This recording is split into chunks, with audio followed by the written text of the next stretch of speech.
नमस्कार, जय हिंद दोस्तों। भारत रत्न अटल बिहारी वाजपेयी के जन्मदिन यानी ग्वालियर गौरव दिवस पर समाज सेवी एडवोकेट अनुपमा दंडोतिया माई के लाल के द्वारा सेवार्थ पाठशाला के संचालन मंडल का सम्मान कर सभी छात्र छात्राओं के साथ स्वल्पाहार कर पुरस्कार और सम्मान पत्र वितरित किए। दोस्तों, सबको शिक्षा सबको ज्ञान की ज्योति जलाने वाले राज दंडोतिया माई के लाल परिवार की बेटी अनुपमा दंडोतिया शिक्षा के क्षेत्र के अनमोल रत्न श्री ओपी दीक्षित, पूर्व व्याख्याता मेजर श्री मनोज कुमार पांडे, श्री मोहन लाल अहिरवार प्रबंधक यूको बैंक को सम्मानित किया। भारत रत्न अटल बिहारी वाजपेयी जी के जन्मदिन और माधवराव सिंधिया के विकास कार्यों को समर्पित ग्वालियर गौरव दिवस पर आज समाज सेवी संस्था अनुपमा राज दंडोतिया वेलफेयर फाउंडेशन के द्वारा बड़े ही हर्षोल्लास के साथ स्वच्छता संदेश को मनाया गया। इस पुनीत पहल को अविस्मरणीय बनाने के लिए एडवोकेट अनुपमा दंडोतिया के द्वारा सेवार्थ पाठशाला के उन विभूतियों का सम्मान किया गया जो ग्वालियर के गरीब मजदूर परिवारों के बच्चों को पूर्णतया निःशुल्क शिक्षा अध्ययन करवा रहे हैं।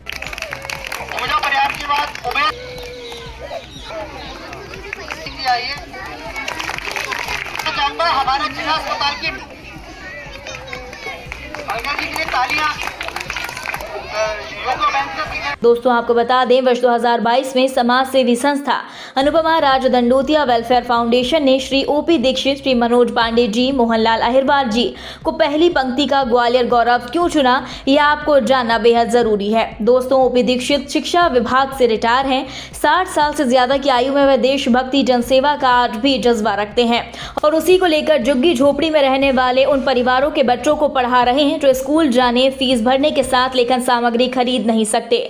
अब बात करते हैं सेवार्थ पाठशाला की। दूसरी पीढ़ी सेवादार मेजर श्री मनोज कुमार पांडे जी की है। मनोज कुमार पांडे जी भारतीय सेना के जाबाज सिपाही होकर भारत मां के वह लाडले सपूत हैं जो रिटायर होने के बाद अब देश सेवा की नई पीढ़ी तैयार कर रहे हैं। मनोज कुमार पांडे का कहना है कि वह गरीब मजदूर परिवारों के बच्चों में सच्चा जवान और होनहार किसान देखते हैं। एक दिन उनके सपने में भगवान आए और उन्होंने कहा, मनोज, जीवन अनमोल है, उसे परमार्थ में लगा। प्रभु आदेश के बाद उन्होंने शिक्षा दान को सबसे बड़ा माना और ओपी दीक्षित के साथ कंधे से कंधा मिलाकर चल दिए। यही बात मोहनलाल अहिरवार में देखी। यूको बैंक मैनेजर के पद से रिटायर अहिरवार जी प्रतिदिन बच्चों को शिक्षा अध्ययन कराकर उन्नत भारत का प्रयास कर रहे हैं। दोस्तों, इन सभी अद्वितीय लोगों के साथ क्षेत्रीय शिक्षक गरीब मजदूर होते हुए भी अद्भुत प्रयास करते हुए नजर आ रही हैं और पूर्णतः निःशुल्क। दोस्तों, श्रीमती भावना प्रजापति, श्रीमती ज्योति राजौरिया, पूजा अहिरवार, नीलम लखेरे, उमेश करण, अतुल सिंह ने ये सभी विवेकानंद नीलम के आसपास रहते हैं और वह यहाँ पर रहने वाले 200 के लगभग बच्चों को प्रतिदिन शिक्षा अध्ययन करवाकर भारत के शिक्षित साक्षर समाज स्थापना का प्रयास करते हैं, जिसको अन्याय अत्याचार के खिलाफ लड़ने वाली शेरनी समाज सेवी एडवोकेट अनुपमा राज दंडोतिया माई के लाल ने अपनी संस्था अनुपमा राज दंडोतिया वेलफेयर फाउंडेशन परिवार के साथ पहुंचकर सम्मानित किया। दोस्तों, ग्वालियर के गौरवों को सम्मानित करने के साथ ही अनुपमा दंडोतिया माई के लाल ने स्वार्थ पाठशाला के बच्चों को पुरस्कार भी वितरित किए और होनहार मेधावी छात्र छात्राओं को सम्मानित कर उनके उज्जवल भविष्य की कामना की। यही नहीं, अनुपमा राज दंडोतिया वेलफेयर फाउंडेशन ने जिला अस्पताल मुरार के आलोक पुरोहित जी के साथ बच्चों को लेखन सामग्री वितरित की और उन्हें स्वच्छता के लाभ और उन्हें खतरनाक बीमारियों के नुकसान भी बताए। कार्यक्रम के अंत में एक सफाई और स्वच्छता को जीवंत करता संदेशपूर्ण नाटक का मंचन किया गया, जिसको देख बच्चों के साथ सभी वयस्कों के चेहरे पर मुस्कान के साथ साफ सफाई करने की प्रेरणा दिखी। पेश है साफ सफाई संदेश पर आधारित कला की अद्भुत प्रस्तुति। देखिए गोविंद जी, हमें खुले में शौच नहीं करना चाहिए, ठीक है? अब क्यों नहीं करना चाहिए? कारण बताओ।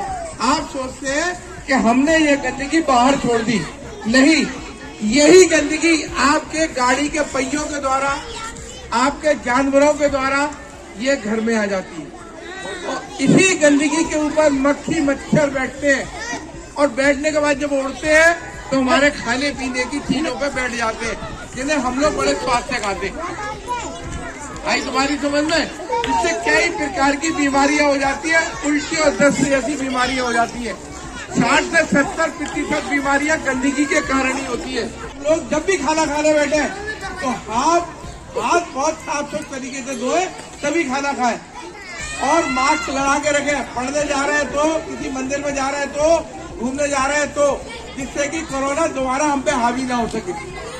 इसलिए किसी ने क्या कहा है कि करना नहीं समझना होगा, तभी हमें गंदगी से बचना होगा। इसलिए क्या कहते हैं हम होंगे कामयाब, हम होंगे कामयाब, सब होंगे कामयाब एक दिन। ओ मन में है विश्वास, पूरा है विश्वास, हमें होना कामयाब एक दिन, एक दिन, एक दिन। मैं ओम प्रकाश दीक्षित। दीक्षित जी, आज क्या कार्यक्रम किया गया? आज यहाँ विवेकानंद नीडम में संचालित आनंदालय में अनुपमा राज दंडोतिया वेलफेयर फाउंडेशन की ओर से एक स्वच्छता पर केंद्रित बहुत अच्छा गतिविधि आधारित मनोरंजनपूर्ण वातावरण में, तनाव मुक्त वातावरण में, सहज और सरल भाषा में बच्चों को सर्वाधिक प्रासंगिक विषय स्वच्छता पर कार्यक्रम संपन्न किया गया, जिसके अंतर्गत बच्चों को कोरोना की जो संभावित चौथी या पांचवी लहर है उस लहर से बचने के लिए पूर्व तैयारी कैसे रखनी है, सावधानी किन किन बातों की रखी जानी है। बहुत अच्छा कुछ कलाकारों के द्वारा, जो हिंदुस्तान के नवोदित कलाकार हैं, नुक्कड़ नाटक के माध्यम से उन्होंने बच्चों को स्वच्छता पर एक प्रेरक उद्बोधन दिया और बहुत सहज वातावरण में प्रसन्न था, अभिभूत था कि बच्चे स्वच्छता कैसे रखें, घरों में, परिवार में, समाज के प्रत्येक घटक में किस प्रकार स्वच्छता रखी जाए, भोजन से पूर्व, शौच से आने के बाद किन किन तथ्यों पर ध्यान दें ताकि ये कोरोना की महामारी, ये दानव हमारे ऊपर अटैक नहीं कर सके। मैं डॉक्टर आलोक पुरोहित, आरएमओ जिला अस्पताल मुरार ग्वालियर।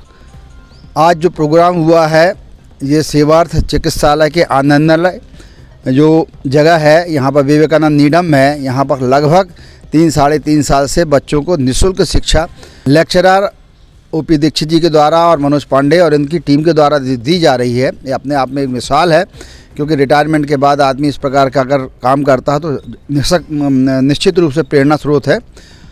आज जिला अस्पताल की ओर से और अनुपमा जो फाउंडेशन है, अनुपमा वेलफेयर फाउंडेशन, इसकी तरफ से एक प्रोग्राम आयोजित किया गया। इसके तहत एक चीज़ और बताना चाहूँगा कि आज जो है नेशनल डेंटिस्ट डे भी है, तो इसके तहत पहले बच्चों को दांतों के संबंध में जानकारी दी गई। अलका शिव जो एमएच कोऑर्डिनेटर हैं जिला अस्पताल मुरार में, उनके द्वारा बच्चों की साफ़ सफाई किस प्रकार से हाथ धोने चाहिए, किस प्रकार शारीरिक साफ़ सफाई की जाती है, इसके बारे में जानकारी दी गई। एक नुक्कड़ नाटक जो कि हमारे कलाकार हैं बाथम साहब और नेमी सिंह जी, इनके द्वारा जो राष्ट्रीय स्तर के कलाकार हैं, इनके द्वारा निःशुल्क एक प्रस्तुति दी गई साफ़ सफाई पे और किस प्रकार से बीमारी से रक्षा की जा सकती है, क्योंकि कोरोना अब ने चौथी दस्तक दे दी है। ये बात मैं कहना चाहूँगा, डरने की कोई बात नहीं है, बस prevention is better than cure. मैं ये कहना चाहूँगा कि इस प्रकार से बहुत, मैं तो कहूँगा ये पहली संस्था मैंने देखी है जो पूरे ग्वालियर को गोद लिया है। जैसे हमने भी कुछ संस्थाएं गोद ली हैं, लेकिन ये पहली संस्था देखी है जिसने पूरे ग्वालियर को गोद लिया है। तो मैं लोगों से भी निवेदन करना चाहूँगा कि जिन लोगों को, जिन बच्चों को अपने कॉपी, किताब, पेंसिल या इस प्रकार की और भी कुछ पठन पाठन की सामग्री अगर चाहिए है तो आपसे संपर्क करें। ये बड़ी खुशी की बात है, कोई एक संस्था आगे आई है बच्चों के भविष्य के लिए। हम लोग विगत 3 साल से कोरोना काल से सेवार्थ पाठशाला के नाम से करीब शहर में और शहर के बाहर 15-16 जगह पे झुग्गी झोंपड़ियों में बच्चों को पढ़ा रहे हैं। वर्तमान में जिस पाठशाला में अभी मैं खड़ा हुआ हूँ, ये विवेकानंद नीडम के अंतर्गत आती है और इसको आनंदालय के नाम से जाना जाता है। हम झुग्गी झोंपड़ी में रहने वाले बच्चों को, उद्देश्य ये है कि वो जो बच्चे गलत रास्ते पे जा रहे हैं वो शिक्षा के द्वारा सही रास्ते पर आएँ और वो शिक्षा से जुड़ें। तो माना जाए कि सबको शिक्षा, सबको ज्ञान, सबका अधिकार बनाए देश महान। सबको शिक्षा सबका अधिकार है। विगत 4 दिवस पहले डॉक्टर आलोक पुरोहित साहब जो कि आरएमओ जिला चिकित्सालय मुरार हैं और हमारी पाठशालाओं में वो एक डेंटल सर्जन भी हैं, तो हमारी पाठशालाओं में भी विगत दिवस से जुड़े हुए हैं, कई सालों से जुड़े हुए हैं और विभिन्न समय पर डॉक्टर्स की टीम ला करके बच्चों को स्वच्छता और अन्य विषयों पर जागरूक करते रहते हैं। विगत 4 दिवस पहले उन्होंने बताया कि हमारी ग्वालियर शहर की एक अभिभाषक हैं नवोदित अनुपमा दंडोतिया जी, वो अभी समाज सेवा के क्षेत्र से जुड़ी हुई हैं और वो अभिभाषक का अपना कार्य के साथ साथ बाकी समय में वो समाज सेवा में बच्चों के लिए, विशेषकर झुग्गी झोंपड़ी के बच्चों के लिए कार्य कर रही हैं।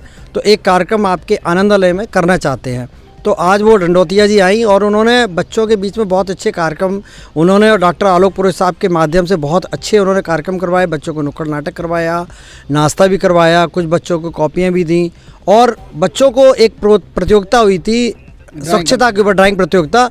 उस प्रतियोगिता के ऊपर कुछ बच्चों को फर्स्ट सेकंड थर्ड इनाम भी मिला, कुछ को कंसोलेशन प्राइज भी मिला।